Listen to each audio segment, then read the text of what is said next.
الحمد لله رب العالمين والصلاة والسلام على أشرف الأنبياء والمرسلين سيدنا محمد وعلى آله وصحبه أجمعين. رب اشرح لي صدري ويسر لي أمري واحلل عقدة من لساني يفقهوا قولي. وبعد، من يرد الله به خيرا يفقهه في الدين. الحمد لله حمدا كثيرا طيبا مباركا فيه. ربنا لك الحمد كما ينبغي لجلال وجهك وعظيم سلطانك والصلاة والسلام على خاتم رسلك سيدنا محمد الحبيب المصطفى والرسول المجتبى وعلى آله وأصحابه مصابيح الدجى. Amma ba'du ila akhiri al-muqaddimah. Jadi kita tidak akan membaca muqaddimah.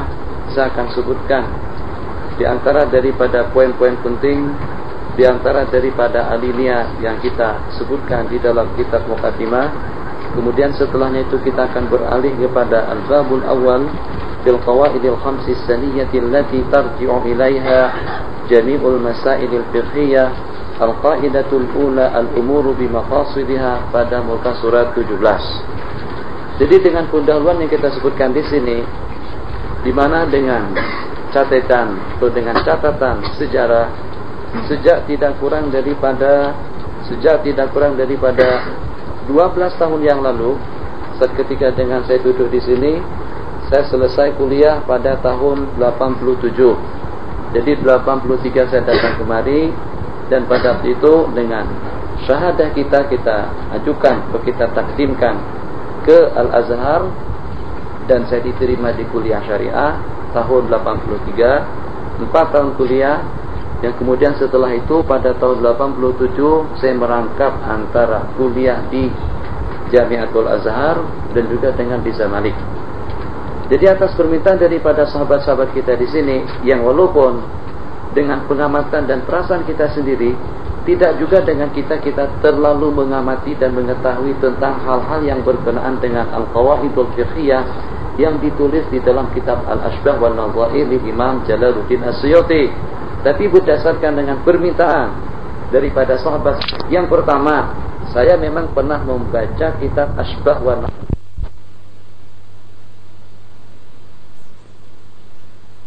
daripada permasalahan hukum yang kadang-kadang dengan kita tidak melihat keterangan penjelasan hukum hakamnya halal atau bagaimana di dalam kitab-kitab fikih.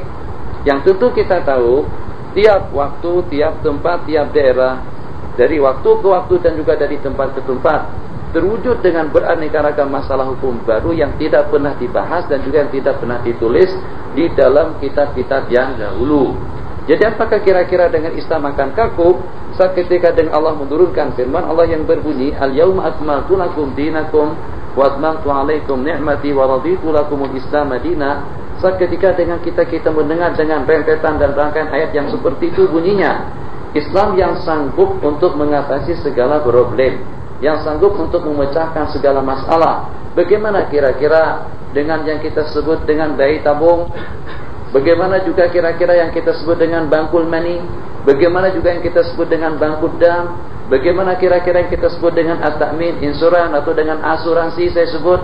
Jadi dari sejumlah sekian permasalahan hukum harus terpecahkan secara hukum.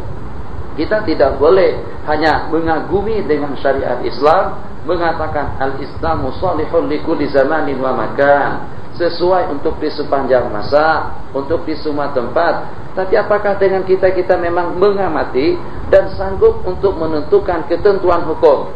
Ini dengan rekaman yang seperti ini, kalau ternyata dengan tali atau juga dengan tape, ternyata yang direkamnya itu adalah Al-Quranul Karim. Apakah kedudukan tape tadi itu sama dengan Al-Quranul Karim yang ada dengan saya sekarang ini? Ini permasalahan hukum, harus terjawab secara tuntas.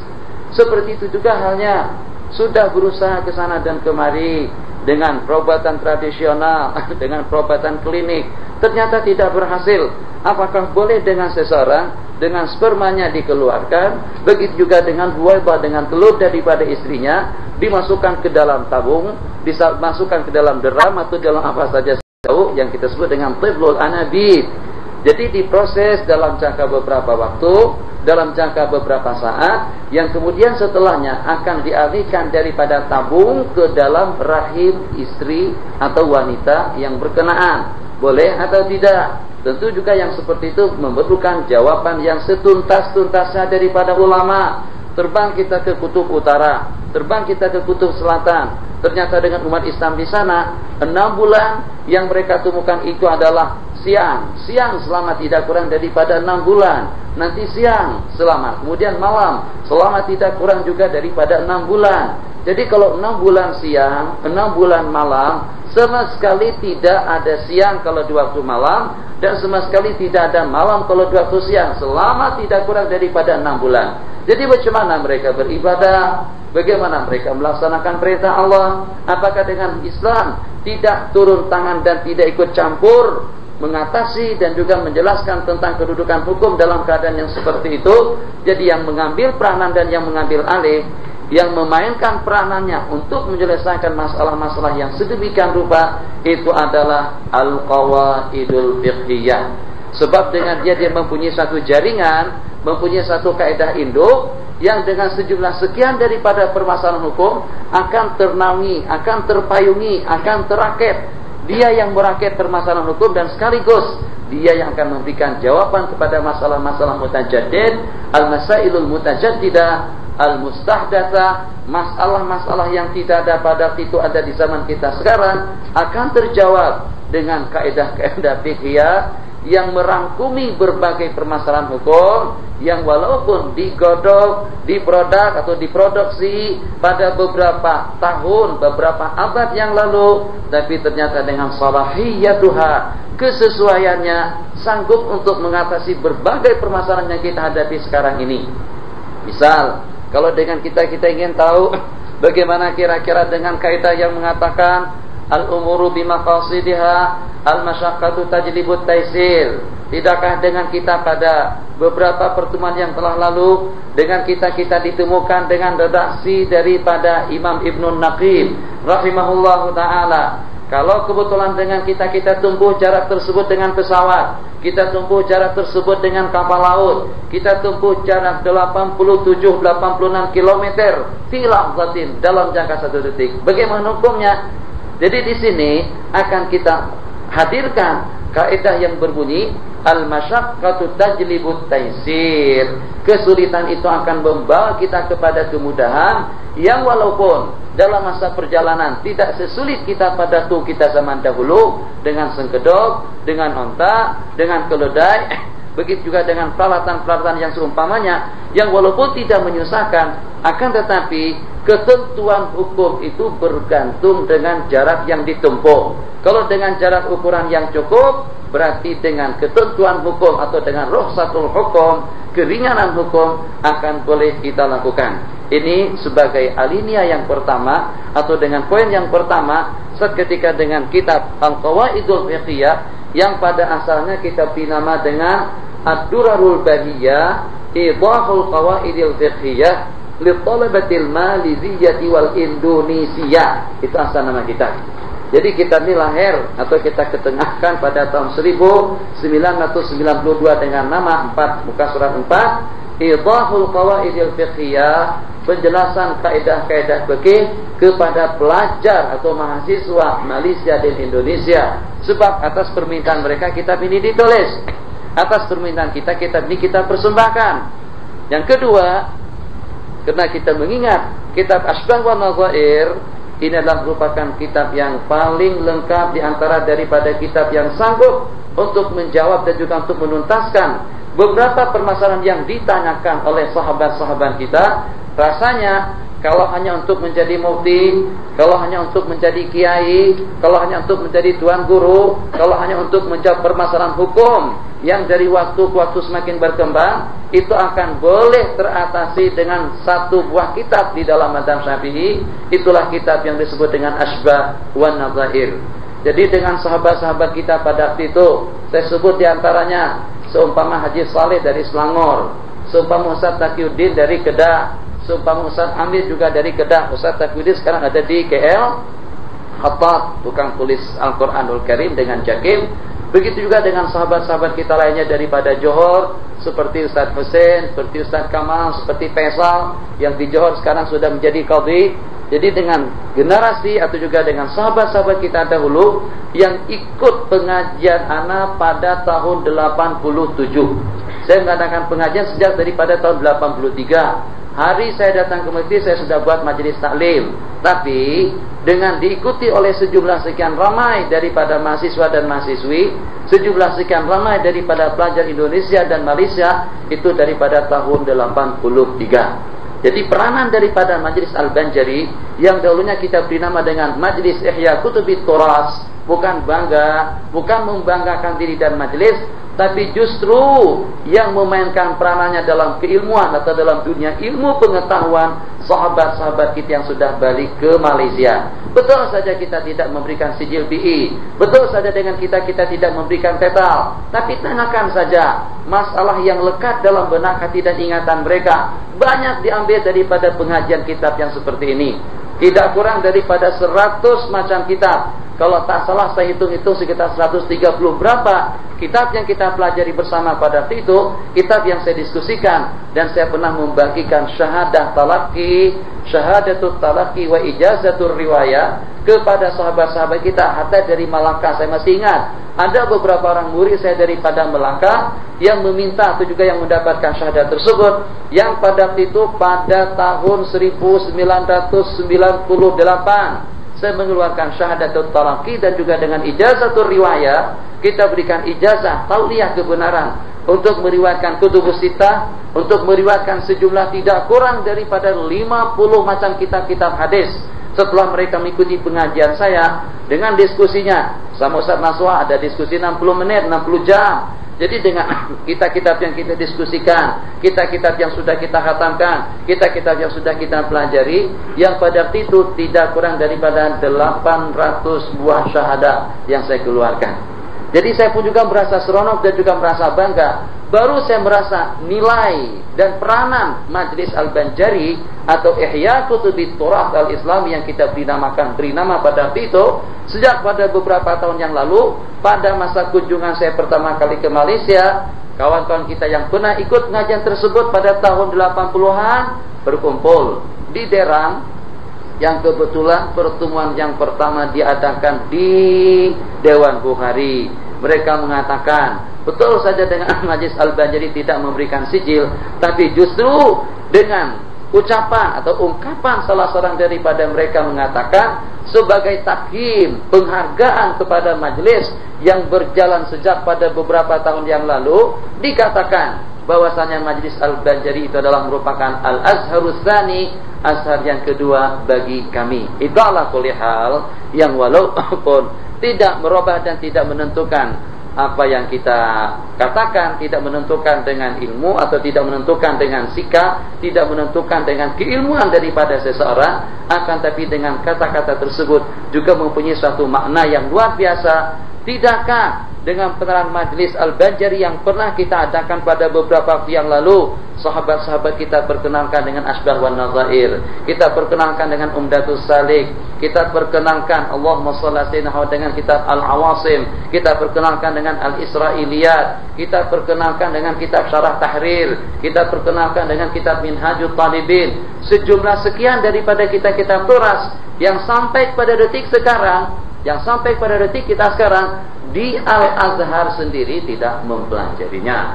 Azhar bukan membina, Azhar memberikan sijil. Anda kalau hanya setakat dengan beberapa malzamah, dengan beberapa diktat, dengan beberapa muzakirat yang ditulis oleh profesor kita, pensyarah-pensyarah kita, insya Allah tidak akan terjawab beberapa permasalahan hukum di daerah kita. Yang memang untuk bercakap, oke. Saya tidak mengatakan kita tidak akan boleh bercakap. Tampil di masyarakat hebat, ceramahnya hebat, pembicaranya hebat, penyampaiannya hebat, tapi pengamatan terhadap ilmu, pengamatan terhadap hukum, penghayatan terhadap agama, itu tidak akan kecuali dengan talaki. Itu tidak akan kecuali saat ketika dengan kita bergelut dengan kitab-kitab turas, dengan kitab-kitab hadis, dengan kitab-kitab fikih, dengan kitab-kitab tasawuf. Pengajian kilat kita adakan selesai kitab An-Nasaihud Diniyah oleh Habib Abdullah Ibn Haddad di bulan Ramadan kita baca. baca di rumah, kedah. Selesai juga dengan Risalatul Mustasyirin yang kita baca kembali pada beberapa waktu yang lalu, panjang lebar sampai cerita sejarah. Jadi atas permintaan tadi itu, akhirnya dengan kita pun merasa berkewajiban untuk mengabulkan permintaan tersebut. Mereka menganggap saya sanggup dan boleh untuk menyelesaikan, untuk memecahkan segala permasalahannya. Tapi ternyata setelah kita selidiki, kita masih merasa kerdil, masih merasa kurang, masih merasa tidak sanggup. Tapi apa boleh buat, saya pun juga pada waktu itu menggunakan satu kaidah yang berbunyi, Innal maisur la yaskutu bil ma'zur. Muka surat 5. Yang mudah untuk dijangkau, al-maisur la yaskutu bil ma'zur. Tidak akan gugur, tidak akan hilang, tidak akan lenyap disebabkan kena dengan kesulitan yang kita hadapi. Kaidah ini juga memainkan peranannya. Bila kita gunakan, kalau kebetulan dengan kita tidak sanggup untuk mengerjakan sesuatu sesempurna mungkin. Kalau kebetulan dengan kita tidak sanggup untuk melaksanakan sembahyang secara yang dituntut, dengan cara yang dituntut. Kalau kita tidak sanggup untuk melaksanakan tugas kita sehari-hari sebagaimana yang diwajibkan, hanya yang boleh kita lakukan sembahyang secara berduduk. Kita katakan al-maisur la yasqutu bil ma'sur. Hanya sanggup untuk makan satu kali. Kita katakan al-maisur la yasqutu bil ma'sur. Hanya setakat dengan kita sanggup untuk membasuh siku kita saja. Kita katakan al-maisur la yasqutu bil ma'sur. Atau dengan kaidah lain, ma la yudraku kullu la yudraku jullu. Yang tidak boleh terjangkau ke semuanya, jangan kita tinggalkan ke semuanya. Mala yutraku jullo, meminta bantuan dengan kerajaan negeri, ternyata dengan permintaan kita dikabulkan untuk 1/10-nya saja. Apakah dengan yang 1/10 kita tolak? Artinya saat ketika dengan hasrat kita tidak terjangkau, permintaan kita tidak terkabul, kita katakan kalau tak boleh kita meraih semuanya, kalau tidak boleh kita berjaya dengan 13 mada, paling tidak dengan kita dengan sebahagiannya. Prinsip ini dikaedahkan. Kalau kita tidak boleh dapat 100%, paling tidak kita dapat 30, paling tidak kita dapat 10. Al-maisur la yasqutu bil ma'sur. Atau dengan kaidah mana yudraku kullu, yang tidak boleh dijangkau secara keseluruhan dan juga secara total, tidaklah berarti kesemuanya akan kita tinggalkan. Itu prinsip kita pada itu. Dan saya menyatakan pada alinea kedua dari bawah, wa ana ala yaqin, dan saya berkeyakinan Allah akan memberikan kemudahan kepadaku, akan memberikan kemudahan untuk memahami masalah-masalah yang disebutkan di dalam kitab Asbah wa Nazair. Setelah berlangsung dan berjalan pengajian kita dengan kitab Asbah wa Nazair dalam jangka beberapa waktu, setelah kita tengok permasalahan kitab yang begitu rumit, permasalahan kitab yang begitu banyak, dengan hitungan waktu kita hanya 4 tahun saja di sini. Mengaji bukan hanya 4 tahun, mengaji bukan hanya 8 tahun. Mohon maaf, kalau Anda ingin tahu kenapa ramai di kalangan pelajar kita, mahasiswa dan mahasiswi kita yang sudah punya sijil BI, yang sudah punya sijil MI, yang sudah punya sijil PhD, kenapa ramai di kalangan mereka yang meninggalkan peluang dan lapangan lahan dia sendiri? Kenapa terjun ke dalam bidang politik? Kenapa tidak mendidik umat? Kenapa tidak berusaha untuk menyedarkan umat? Kenapa hanya cakap saja, ceramah saja? Mana dengan pembenahan hukum? Mana dengan pengajian kitab-kitab turas? Mana dengan pengajian kitab-kitab hadis? Coba tolong perkenalkan kami. Coba tolong perkenalkan kami dengan sunnah-sunnah Rasulullah SAW. Tidakkah dengan penantian mereka di sana, mereka betul-betul menaruh harapan sepenuhnya kepada kita di sini?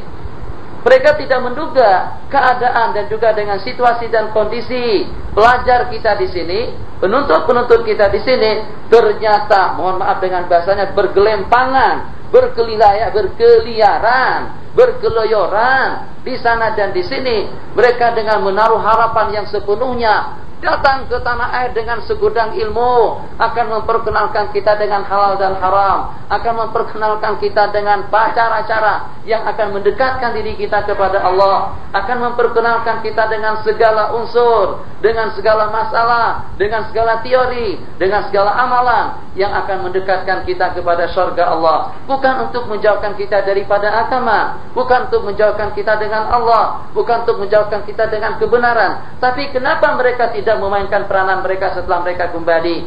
Kekosongan jiwa, kekosongan ilmu, kekerdilan kita. Apa yang mau diberikan? Faqidu syai'i la yu'ti. Yang tidak punya tidak akan boleh memberi. Apa yang mau diberikan? Ceramah senang, ikuti ceramah Mat Sabu, ikuti ceramahnya MZ, ikuti ceramahnya Aagim, ikuti ceramahnya siapa saja. 2-3 kali kita mendengar ceramah, besok kita jadi penceramah. Tapi kalau kita dihadapkan dengan problem hukum berkenaan dengan halal dan haram, di sini akan ketahuan kemampuan dan keilmuan kita dalam menghadapi masyarakat. Ini yang menyebabkan kita lari daripada lahan kita, lari daripada fakta, dan juga lari daripada lapangan kita. Kita mengambil jalur lain. Ada yang terjun dalam bidang ekonomi, ada yang terjun dalam bidang bisnis, padahal dia tahu, padahal dia meyakini hadis Rasulullah sallallahu alaihi wasallam yang berbunyi, la faqihun wahidun asyaddu 'ala syaitani min alfi 'abidi. Hal yastawi alladziina ya'lamuna wal ladziina la ya'lamun? Apakah mereka tidak menyadari kenapa kita tinggalkan dunia ilmu, dunia taklim, dunia tarbiyah yang hanya semata-mata dengan kita dipengaruhi oleh sejumlah sekian keuntungan yang kita peroleh. Silakan Anda dengan politik, silakan Anda dengan ekonomi, silakan kita dengan usaha dan kesibukan kita masing-masing. Tapi tetap di mata kita yang paling utama, yang paling mulia, yang tertinggi itu adalah ilmu pengetahuan. Begitu yang disebutkan di dalam beberapa buah ayat.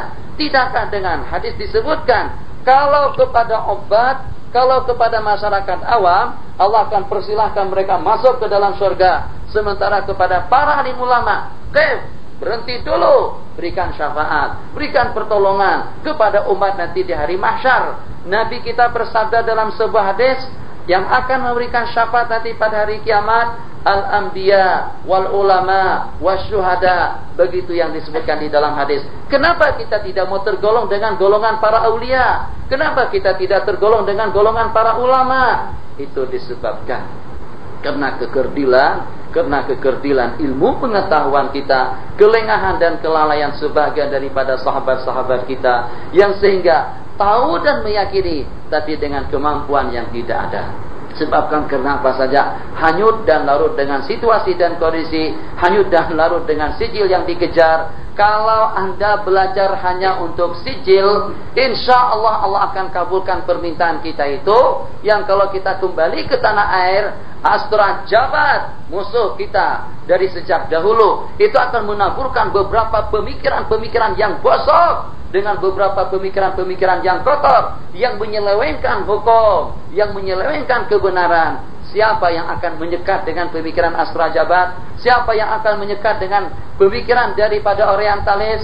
Siapa yang akan menyekat dengan pemikiran daripada Eropa? Dengan teman-teman kita dari Kanada, teman-teman kita dari Perancis, teman-teman kita dari Eropa secara umumnya, yang menjadi ekor kepada Orientalis dewasa ini, menaburkan racun-racun mereka. Sementara tanpa kita sadari, ternyata justru yang bangkit untuk menyekat pemikiran-pemikiran itu justru daripada teman-teman kita daripada IAEN kalau di Indonesia, mungkin daripada UII, UKM. Sementara mana yang dari Mesir, mana yang daripada Timur Tengah. Kita tidak mengatakan tidak boleh kita melibatkan di dalam bidang politik, dalam bidang ekonomi, tapi tetap politik kita dalam rangka untuk menegakkan kalimatullahi hiyal ulia, ekonomi kita untuk menegakkan kalimatullahi hiyal ulia. Kalau tidak dengan kita al-azhariyin, siapa lagi yang kita harapkan? Yang mengenal sunnah, yang mengenal ibadah, yang mengenal hakikat, yang mengenal ma'rifat. Banyak benda-benda yang perlu kita pelajari. Jadi saya sendiri, kalau kita melihat dengan sebuah perpustakaan, Kalau dengan kita melihat sebuah maktabah, ada berapa ribu banyak nama-nama kitab yang dengan kita, jangankan untuk kita mempelajarinya, namanya saja untuk pertama kali baru kita dengar. Tuh kira-kira, mohon maaf, kita serahkan kepada siapa? Apakah kira-kira dengan sejumlah sekian kitab, berapa gudang kitab kalau kita pergi ke Marat? Ada Majmu', ada Syarah Majru'il Amrani, yang baru itu namanya apa? Al-Bayan, Al-Muhadzab bin Imam Nawawi, Al-Minhaj, Tuhfatul Muhtaj, Mughnil Muhtaj, Al-Mughni Ibn Qudamah, Al-Mabsut, Nataijul Afkar, Faidul Qadir. Ini kita daripada Madzahibul Arba'ah, Al-Mudawwanah lil Imam Malik yang ditulis oleh Imam Sahnun. Begitu juga dengan kitab-kitab lainnya. Hadis, ada berapa puluh macam hadis. Kutubus Sittah kita belum baca. Kita tambah dengan Musnad Imam Ahmad, Sunanul Baihaqi, Mustadrak Hakim, Sunan Darimi, Musnad Al-Musnad, Musnad Imam Ahmad dengan Musnad Al-Jarudi, dengan Musnad Imam Syafi'i, Musnad Imam Abu Hanifah, kitab Al-Ma'ajim, Mu'jam At-Tabari, Al-Mu'jamul Kabir, Al-Mu'jamul Saghir, Al-Mu'jamul Awsat, kitab Sunan Baihaqi yang dengan jumlahnya tidak kurang daripada 10 mujallad, bukan 10 mujallad kecil, lebih besar daripada kitab Taufiqul Bari. Mana ada peluang waktu untuk kita mempelajari? Disitulah Islam, disitulah kebenaran, disitulah ilmu, disitulah hakikat, disitulah sunnah. Sekarang kalau kita tidak berpeluang untuk mempelajarinya, apakah kira-kira yang pergi ke Chicago? Apakah kira-kira yang berada di Luxor? Apakah kira-kira yang berada di Eropa? Apakah kira-kira yang sedang pacaran bermata air di sepanjang hidupnya? Apakah kira-kira dengan yang porno? Siapa yang bertanggung jawab dengan agama Allah akan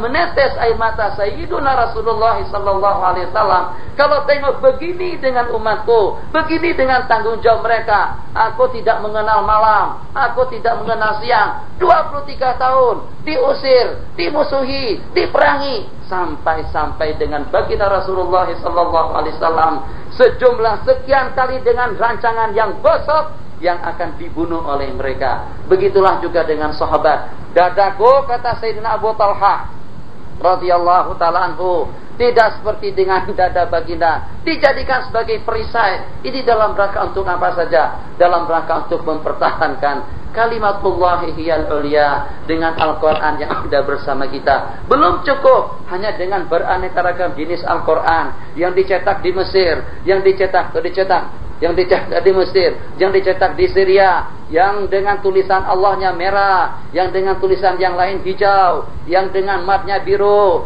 yang dengan makhrajnya kuning. Begitulah selanjutnya. Seperti juga dengan kutubul hadis, dengan beraneka ragam bentuk, dengan berbagai jenis cetakan. Kita miliki semuanya, tidak akan teralih. Al-Mawsu'ah Az-Zahabiyah, 1500 macam kitab kita miliki, tidak akan beralih ke dalam ingatan kita kalau tidak ada kegigihan dan semangat daripada kita sendiri.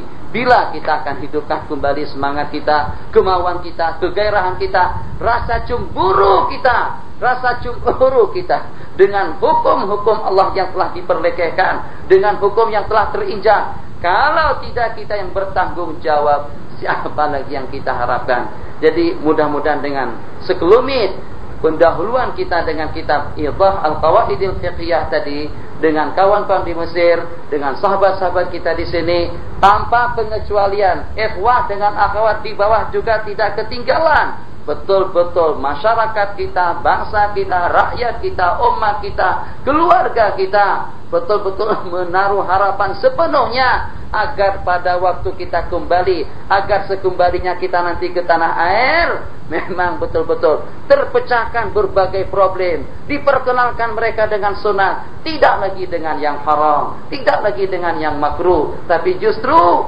dengan langkah-langkah hidup mereka sesuai dengan kehendak Allah Subhanahu wa ta'ala. Jadi itu juga di antara daripada faktor kita memberanikan diri untuk mengadakan muzakarah bersama sahabat-sahabat kita dari Malaysia dan Indonesia pada tahun 90-an. Kemudian setelahnya itu karena mengingat kitab itu terlalu besar, waktu kita di sini hanya 4 tahun saja, sedangkan dengan pembicaranya masih belum tuntas. Akhirnya alinea yang ketiga pada muka surat 6 kitab Asbah wan Nazair.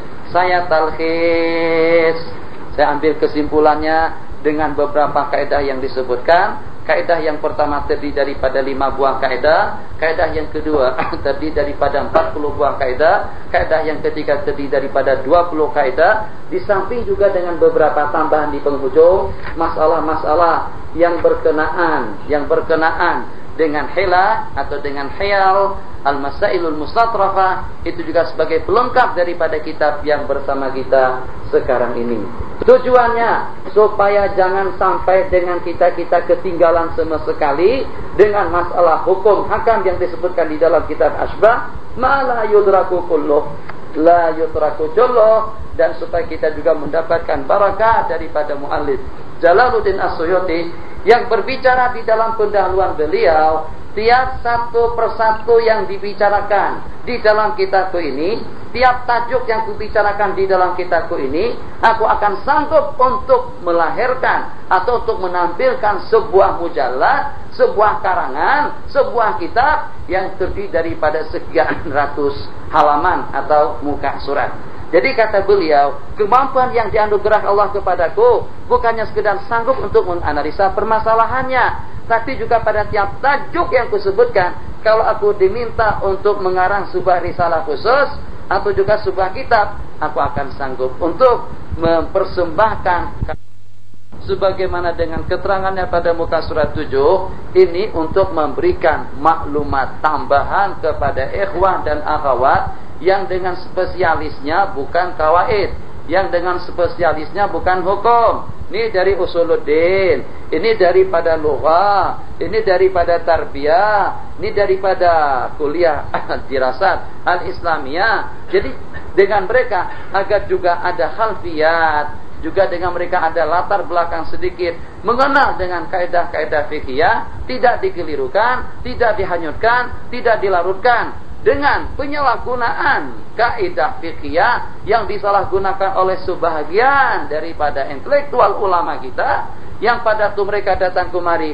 Kenapa riba dibolehkan? Kenapa ada perjudian di negara kita? Kenapa ada pelacuran? Kenapa dengan bunga? Kenapa dengan narkoba atau dengan narkotik atau dengan dadah? Alasannya ad-darurat tubihul mahdhurat. Boleh pelacuran di negara, ad-darurat tubihul mahdhurat. Boleh muamalah secara riba, ad-darurat tubihul mahdhurat. Itu penyalahgunaan dengan kaidah, bukan begitu. Keadaan kita belum sampai kepada peringkat darurat. Darurat yang kalau kebetulan dengan Anda, kalau tidak melakukannya Anda akan mati. Apakah darurat pergi ke Luxor sampai kita berani melanggar hukum? Apakah darurat kita berkumpul-kumpul laki-laki dengan perempuan sampai kita melanggar hukum? Tidak, itu bukan darurat.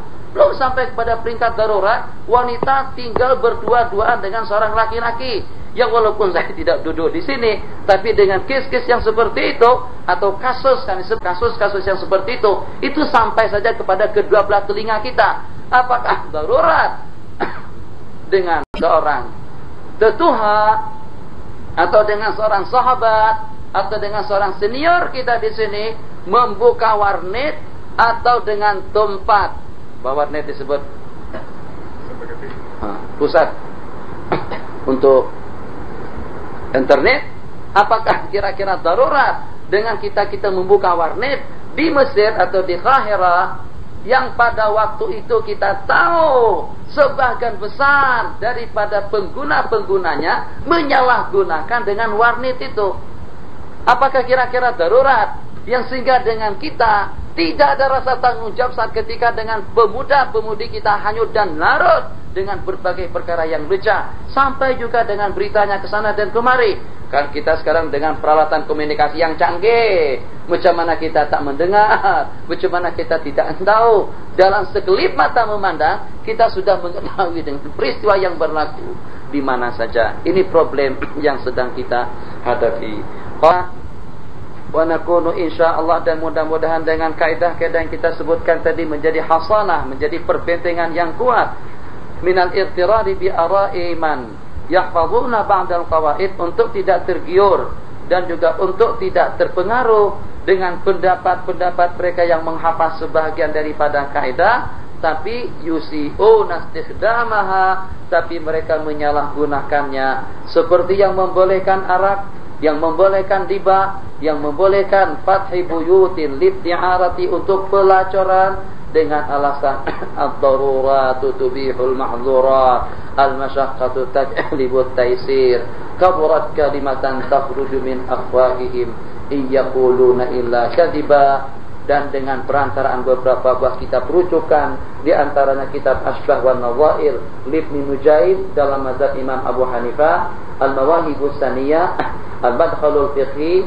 Al-Fawaidul Janiyah, Idahul Qawaidil Fiqhiyah li Syekhina Al-Lahji, dan juga dengan beberapa buah kitab lainnya, lahirlah, muncullah kitab yang sangat sederhana ini, kitab yang kita beri nama dengan Ad-Durarul Bahiyah, permata-permata yang berharga. Durar jamak daripada durra. Durra artinya permata, artinya intan, artinya berlian. Al-lu'lu' al-la'ali al-bahiyah ay jamila, permata-permata indah. Fi idahil qawaidil fiqhiyah, kita akan beralih kepada kaidah yang pertama, atau dengan pembahasan yang pertama di dalam kitab kita ini, itu pada muka surat, berapa tadi kita sebut? Pada muka surat 17.